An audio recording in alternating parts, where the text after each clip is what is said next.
Yeah, the Israeli Prime Minister said that the fighting, specifically in Rafah, is winding down. The intense fighting is winding down.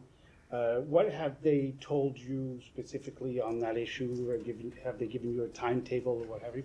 And what is your assessment of what that means exactly, that it's winding down according to Israel, and with the risk playing up north? So I don't want to get into too much detail about our conversations with respect to these matters, but they have told us much the same of what you have seen them now say publicly, which is that they are getting close to an end to major combat operations in Rafah.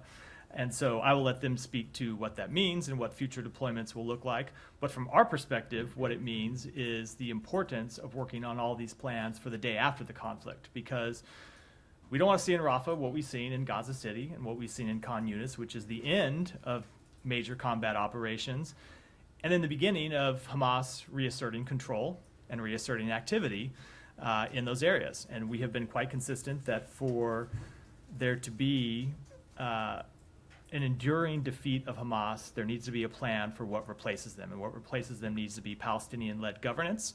It needs to be realistic security plans. It needs to be realistic reconstruction plans. And that's what we continue to work towards with our Arab partners in the region, and as we continue to push the government of Israel to properly consider. Yeah. Thank you.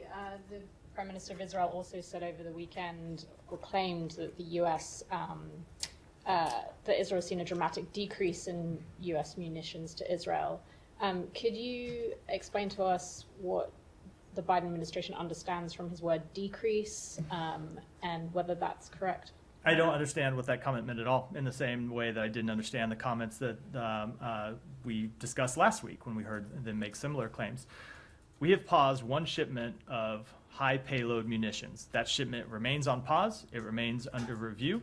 There are other weapons that we continue to provide Israel, as we have done going back years and years, because we are committed to Israel's security. And there has been no change in that, so I'm not sure what those comments refer to. Can you comment at all on whether there has been a change in the amount or surging of weapons at the start of this conflict versus now, and whether that might have... So I can't give you a kind of week by week, month by month outline of the amount of weapons. There are weapons commitments that we have made to the government of Israel going back years. We've talked about this some before, about how there are times when they order from us, pay the United States for, let's say just for example, 20,000 of a particular munition, and they take delivery when they make the order of 5,000, and there remain 15,000, and they come back to us and ask for more.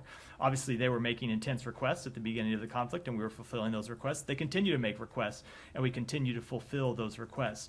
So I can't tell you whether they are lower today than they were in October. It may be either because they have requested less or they've run up against headroom. I can't give you that kind of sort of graphic description, but overall, the programs have not changed. We continue to meet the requests that they have made to us. We continue to meet our statutory obligation to ensure that Israel remains a qualitative military edge over other countries in the region, and that will continue to be our policy because our commitment to Israel's security is ironclad.